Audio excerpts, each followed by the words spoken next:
haydovchilik guvohnoma olmasdan turib transport vositasini boshqarib yurganligi hamda ruxsatnomasi qo'lay turib olganligi uchun.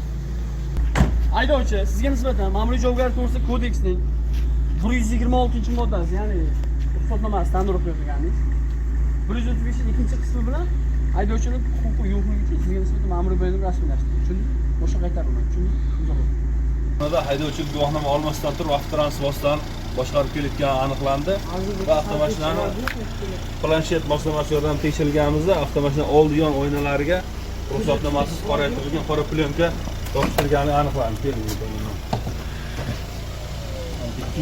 Haydovchiligimizga nisbatan qonunda belgilangan tartibda ma'muriy javobgarlik to'g'risidagi kodeksning 135-moddasi hamda 126-moddalariga asosan elektron aloqalar tuzildi.